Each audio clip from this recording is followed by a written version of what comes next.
guys, it's Megan and I'm a little under the weather recently, so I thought that I would do kind of two videos in one. I'm going to do a get ready with me with you guys and also go over my 2017 non-beauty favorites. So my favorite TV shows, concerts, restaurants, memories and lessons, and all that kind of stuff that I like to talk to you guys about that are not beauty related.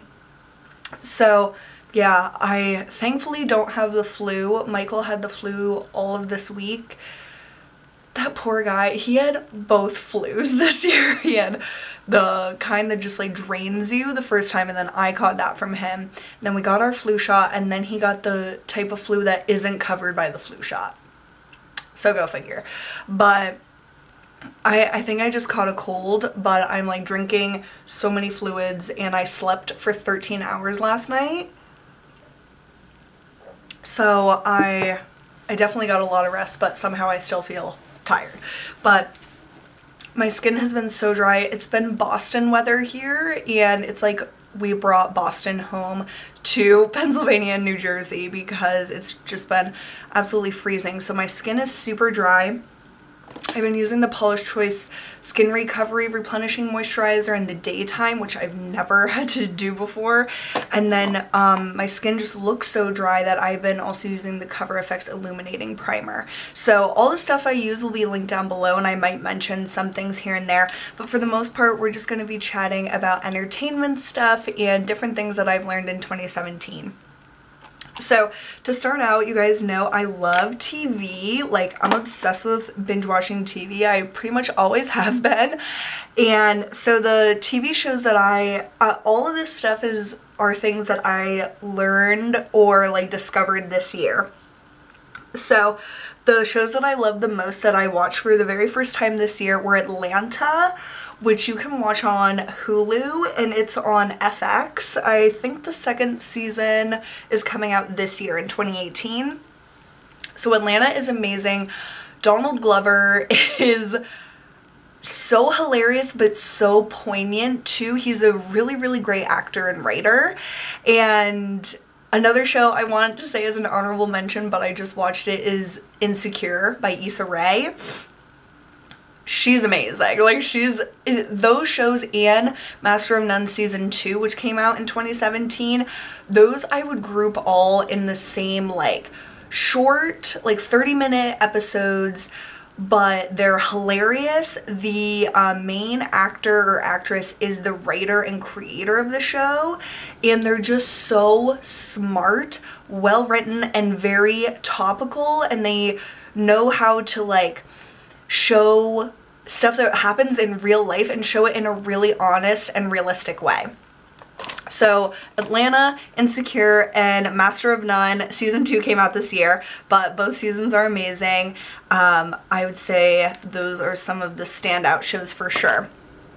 Then I watched Black Mirror for the first time this year. Michael and I watch it together, and even when we're apart, like during the week, if we want to watch it, we like text each other and say want to watch it, and so we watch it at the same time. Like, we call each other and we're like 3, 2, 1, and then we press play and text throughout it. But Black Mirror is a super, super fascinating show. It's basically showing like technology, how it could evolve and how it could be in reality. Like, I talked to you guys about it in a recent vlog, that I feel like it's a warning show. Like, it's warning us about the ways technology can harm society and everyday life, and things that we might think will make it better will actually make it way worse. And that's really, really fascinating to me. If you watch, what's it called? Westworld, I think you would really, really, really love Black Mirror. And every episode stands alone, but there are like overlapping technologies, because this is all happening in one world. Like, in Black Mirror, it's like a certain time period, we don't know when, but it's all happening within the same world. So there's like technologies that if you didn't see a previous episode, you might not understand the technology in a future episode because they go over it. I'm going to use this Marc Jacobs editorial palette. I haven't used this in quite a while. So I would definitely watch them in order, even though it's not like 100% essential. It would just, I think, make more sense if you do. And the 4th season just came out, so Michael and I are 4 episodes into that, and some of the best episodes that I think are in the series are in season 4. Like, Archangel was really interesting. We just watched Hang the DJ last night. They're all so good, but San Junipero in season 3 is definitely my favorite. If you watch any episode, watch San Junipero, because it's one of the only ones that like leaves you feeling like pretty good about like technology and how technology can be a good thing. So not everyone is super negative, but most of them are like, watch out because this could happen in real life. Another really popular show that I started to watch this year is Game of Thrones, and I actually have tried to watch Game of Thrones in the past, but I'm not gonna even like count that because I never gave it a true chance. So once I started dating Michael, obviously our interests started to like overlap, and stuff that he never saw that I am obsessed with, I forced him to watch, and stuff that he is obsessed with that I never watched or didn't want to give a chance to, I gave it a chance, because you just want to see like what the other person likes, and if he likes stuff, usually I really like it. We have very similar taste. So he was like, just stick with Game of Thrones, you will really enjoy it, it's the best show ever, and we have so many similar like favorite shows, so I was like, I have to watch Game of Thrones, and everyone talks about it. It's like, you know how obsessed people are with Game of Thrones. So I gave it a chance, and then I watched the whole series a second time. I watched all of Game of Thrones twice this year because I loved it so much. Like, there's some seasons that I prefer, but overall it's just such an amazing show. Like, the characters just really grasp you, and what's also really interesting is it feels like there's not like the director or the writers or whatever don't feel like they have to keep people around like just for views or something, like in a lot of standard like TV shows on like on like ABC and like CBS and stuff like that. They feel like they have to keep around fan favorite characters because if they don't, people won't watch. But with Game of Thrones, they don't care about killing people. They will just kill people left and right, and you still watch because it's just such an interesting show. So yes, you can definitely consider me a big fan of Game of Thrones, and I'm really glad that I gave it a shot, because I would definitely be missing out if I didn't watch it, because I'm such a huge fan of TV, and then when I used to tell people I don't watch Game of Thrones, they'd be like, ugh, even though I have amazing taste in TV other than that. So now I feel like I am a fully formed TV watcher, and I don't know. I just feel like I've arrived. I watch Game of Thrones and I like it. So yeah, there's that. And the last show that I absolutely loved this year was The Punisher on Netflix.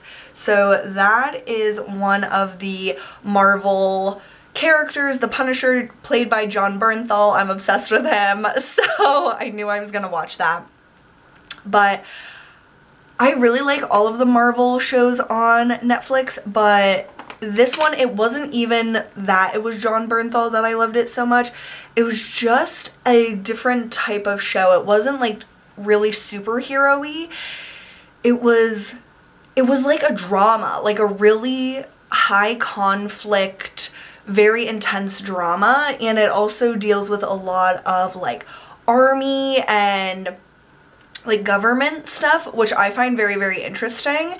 So it was just an incredible show. I think we watched it in one weekend because it was so awesome, and I would definitely rewatch it for sure. So definitely check out The Punisher, even if you don't follow the other Marvel like shows or the storyline, I think that you would be fine just watching it on its own. Okay. I could only think of one favorite movie from this year, and I've seen a lot of movies. Michael and I are constantly going to the movies, seeing different stuff, and the only one that really stands out to me is Moonlight, and we saw that right at the beginning of the year before the Oscars. Thankfully, it won Best Oscar, or Best Movie at the Oscars, even though there was that weirdness with them saying La La Land, and it really was Moonlight, but whatever, they won for real. And Moonlight is a very powerful movie to me in many ways. It just made me feel so much and continues to make me feel that much a year later. Like, I think about the movie constantly, and it just really touched me. And another movie that was really good this year is Wind River. I feel the same way about that it's just super powerful writing, extremely good acting that just gets the point across of the movie so well.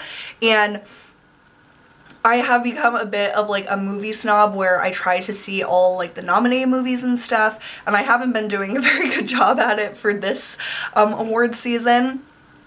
But I feel like I look at movies a different way now because of my obsession with like the awards, and I try to understand why movies are nominated, and it's not just like, was this entertaining? It's like, what is the deeper message of this movie?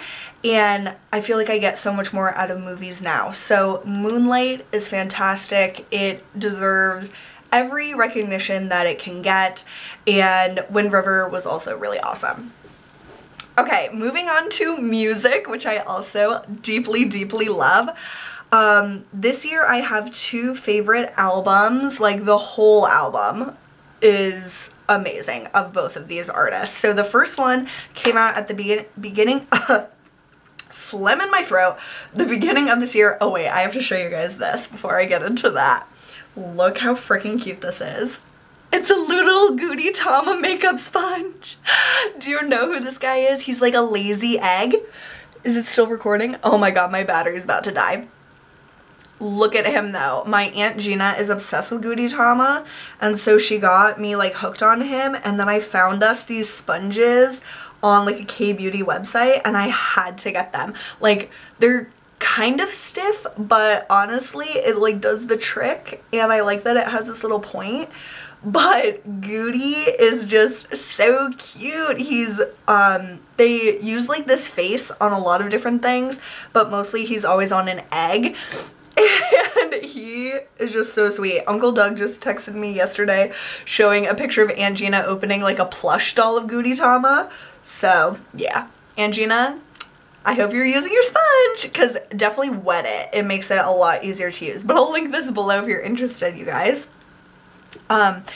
So music, the first album is the XXICU album, and Michael introduced me to the XX. He's obsessed with them, and I can tell you I'm obsessed with them now too, because they're so fucking good, you guys. Like, I don't know how to explain how good the XX is. Like, it's only 3 people, and they just make some super unique sound that is so enjoyable to listen to. Like, they have great lyrics, they have a great chemistry, like, the 2 singers just sing so well together, and the whole ICU album was so much of an obsession of mine. I like listened to it for months and months straight because we were gonna go see them in May, and we ended up seeing them twice, and they are one of my favorite concerts of this year. I'm kind of like skipping to the next section, but we saw them once in Philly and once in New York and Queens, and so incredible. We enjoyed it better in Philly because we were super close to the stage, and that was my first time and Michael's first time ever seeing them, so it was kind of like a really cool moment that like he got to see one of his favorite bands and he was sharing them with me.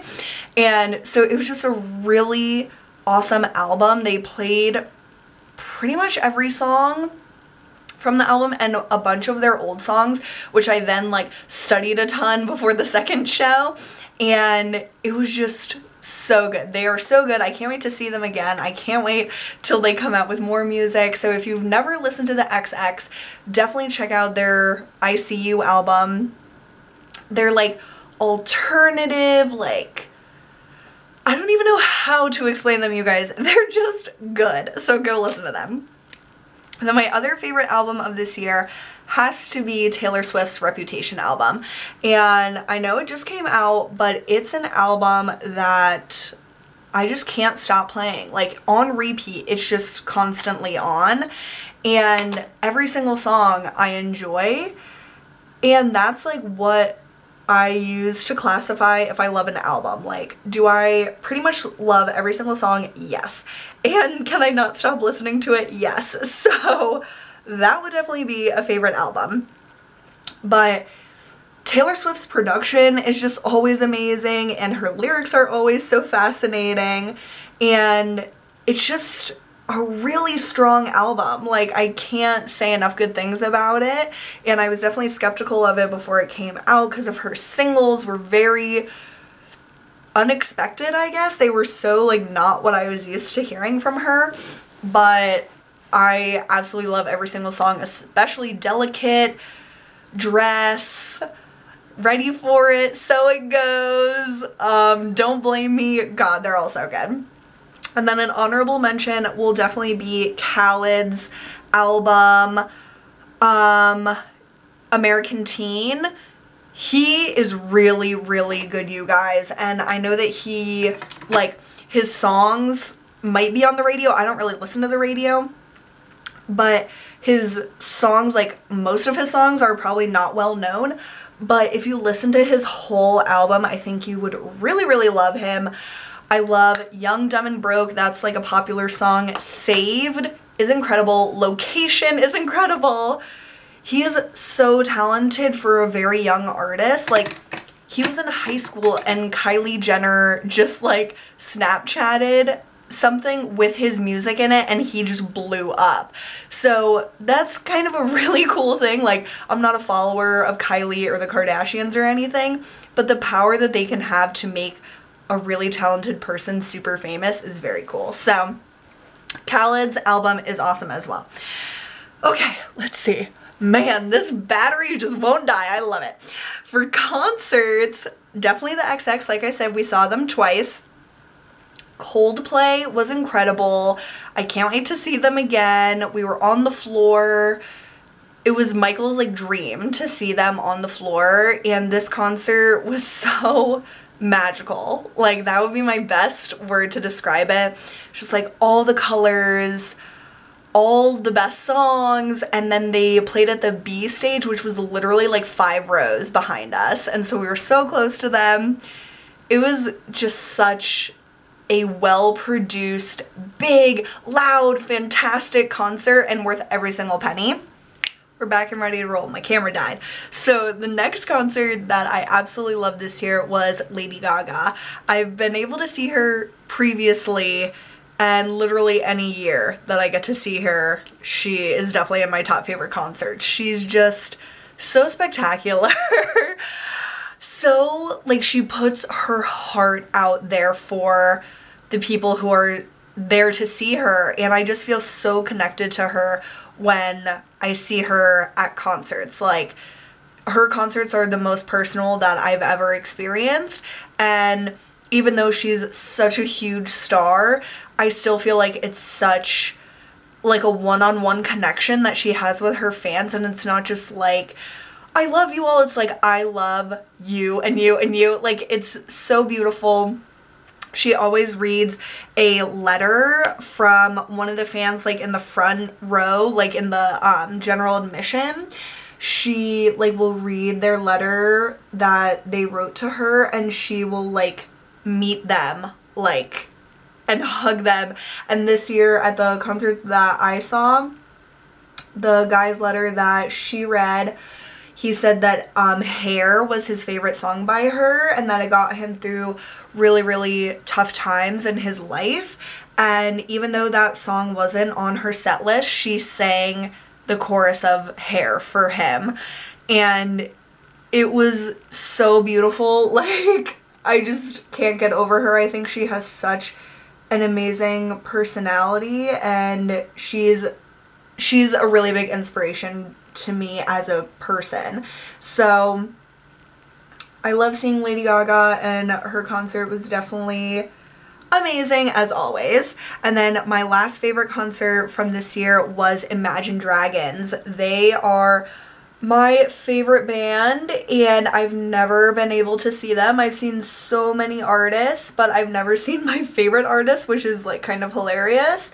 So I got to see them this year, and it was everything I dreamed. They played so many of my favorite songs from all 3 of their albums. It was like crazy. They played the best set list, and their current album, like the one that they were touring for, has so many great songs, and they played like all of, I was there with Michael, Chloe, and Felipe, and they played like all of our favorite songs like right in a row. We were dying. It was so incredible, and just it was everything I wanted them to be and more. Like, it was such, I don't know. It was a concert that I've always wanted to go to, and so finally seeing them was a dream come true. Okay, next I have a different category that I didn't know I would include, but I read some essays this year, like some, not creative writing, but like some writing on the internet. And so I wanted to share these with you guys. Even though I shared them with you before, I thought that this might be like a great place to include them. So the first essay that I really absolutely love, this eyeliner is so hard to use, this NYX liner. I will not ever repurchase this, by the way.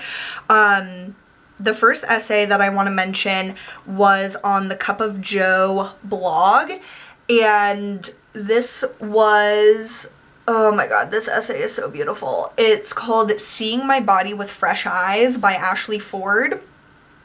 And this essay, you guys, it is so beautiful. I feel like every woman has body image issues. I feel like every person probably does, but it's something that like no one talks about, even though it's so common.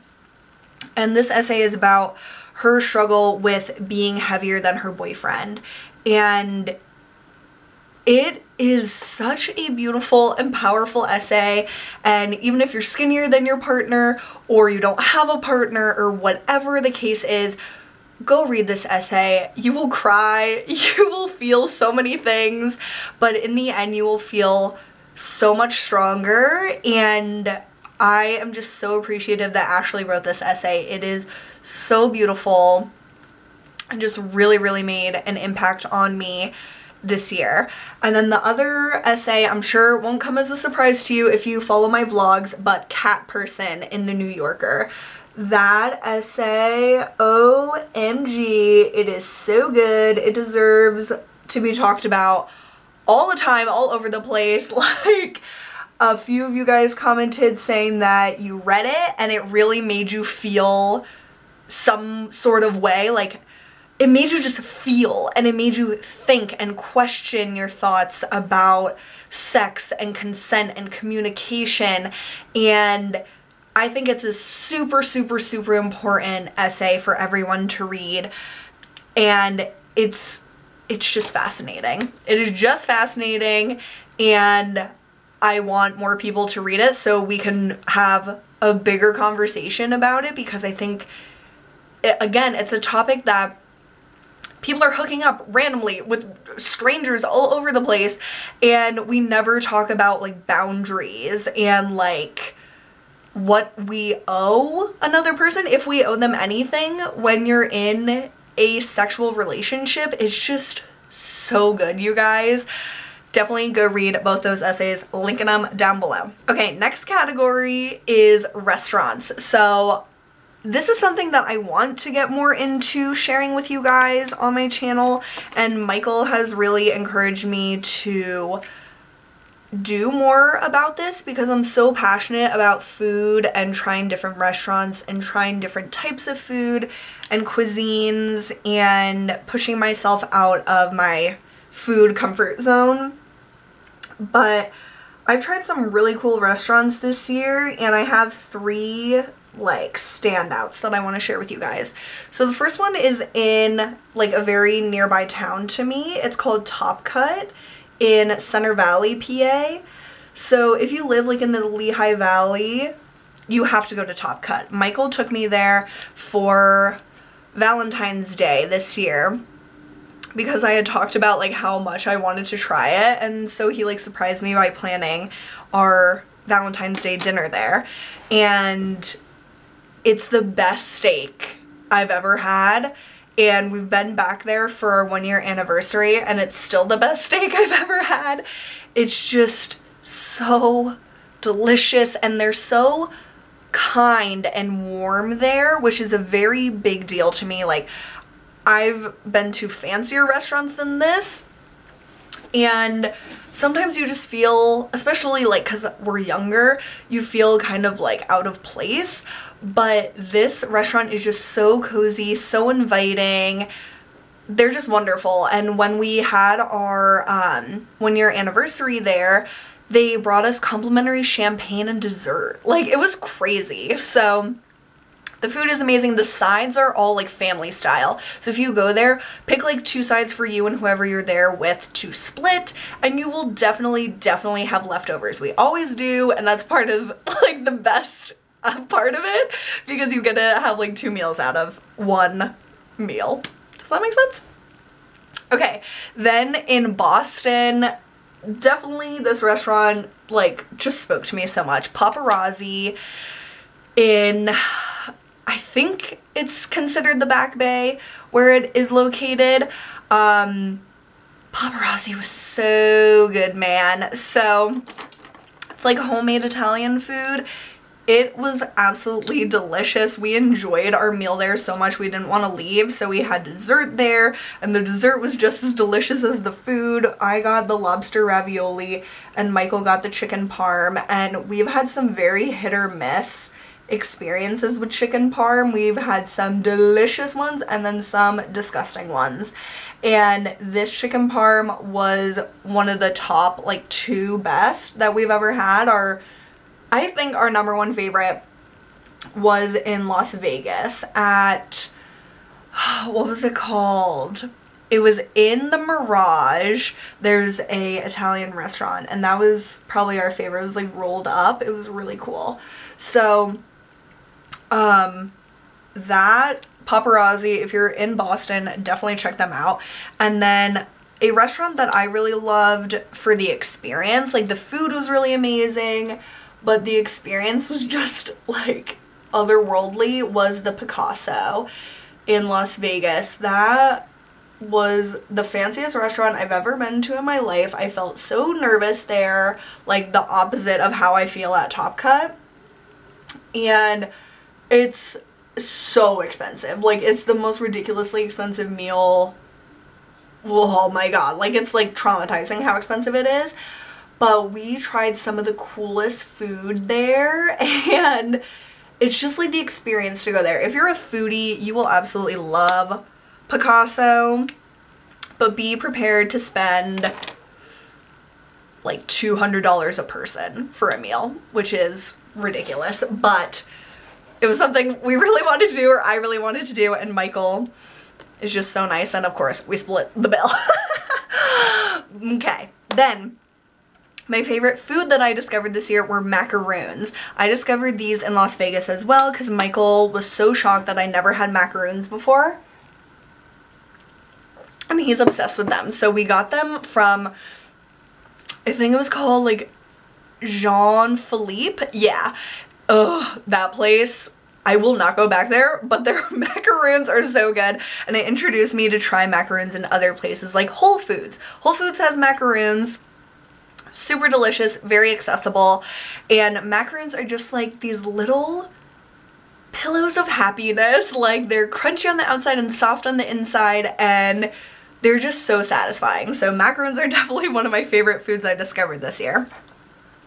Then for my final two categories are a little more personal. So I have my favorite memories and my favorite lessons from this year.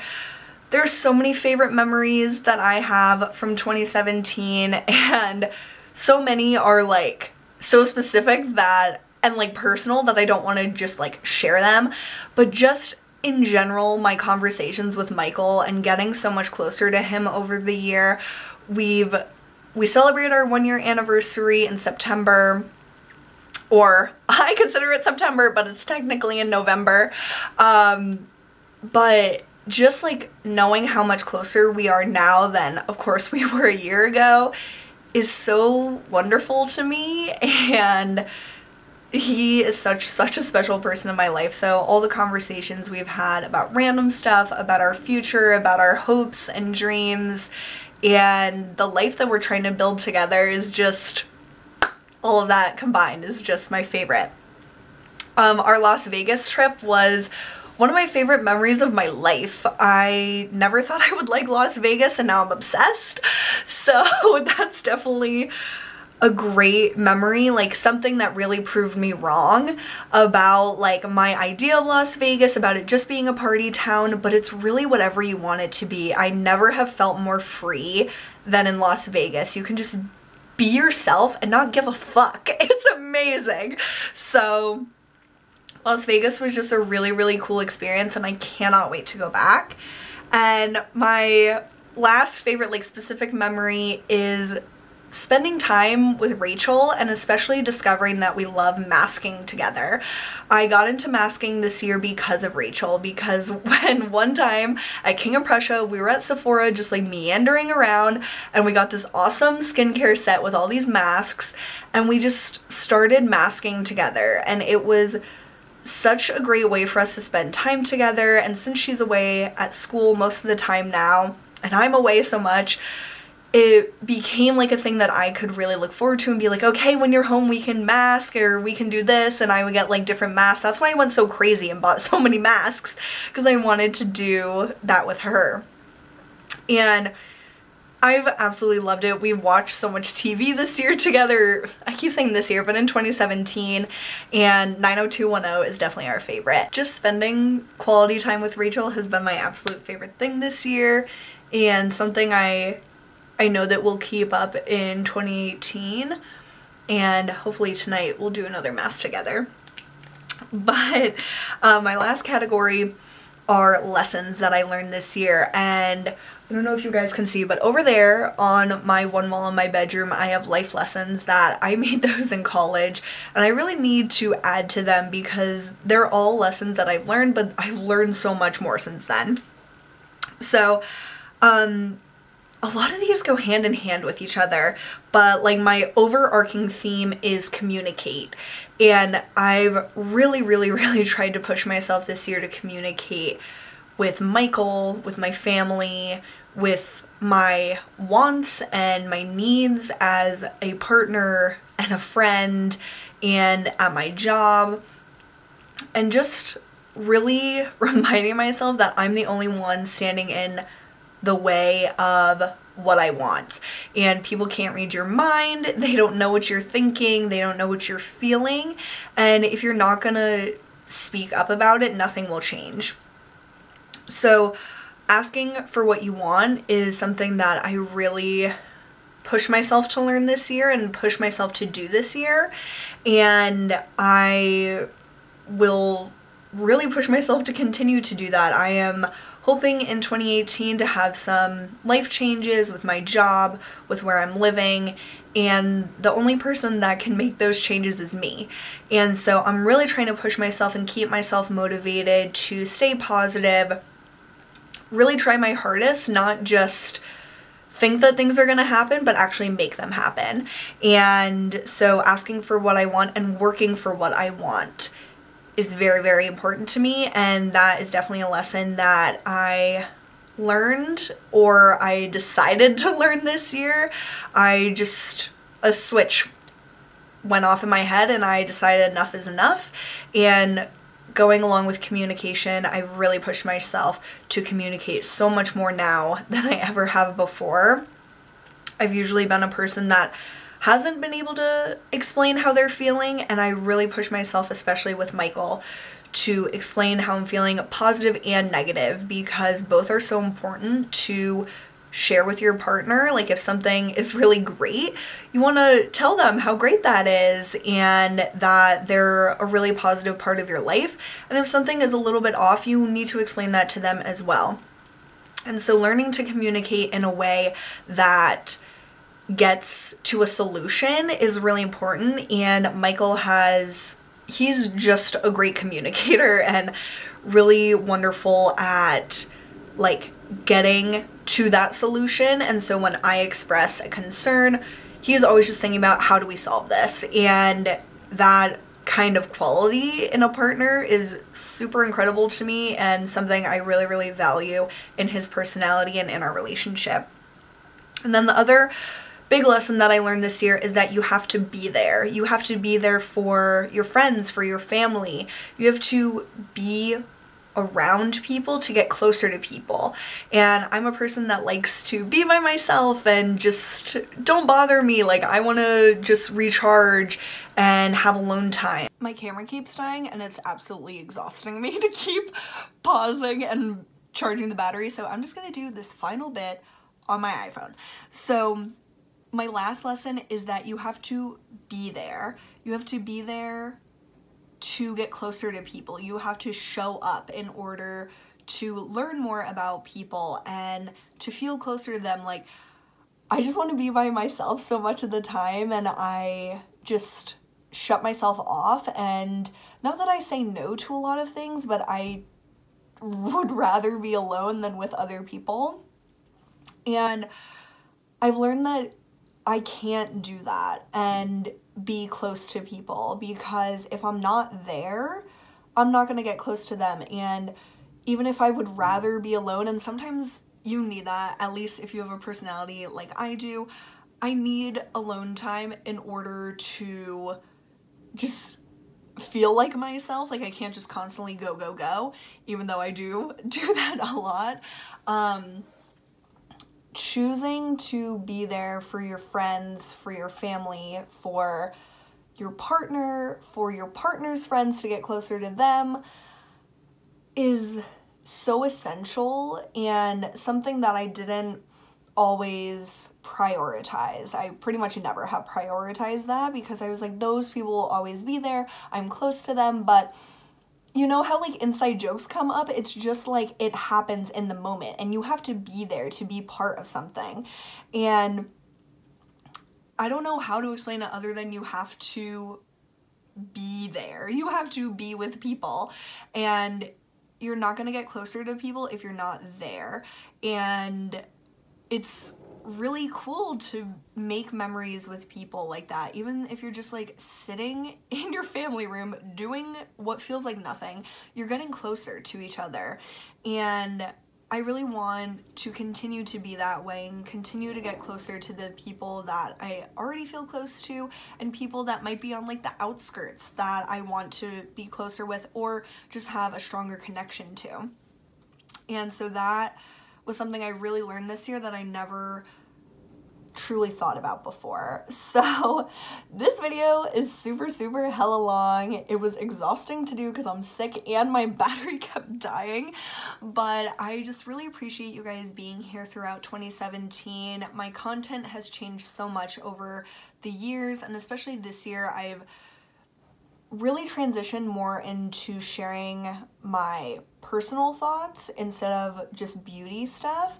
And I don't really do project pans and things like that, even though that is still part of my interests. That is a loud car or truck.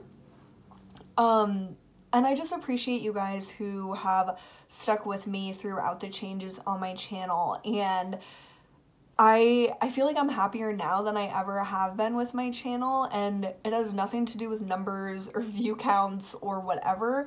I just feel like I'm sharing what I want to be sharing, and it feels really, really good.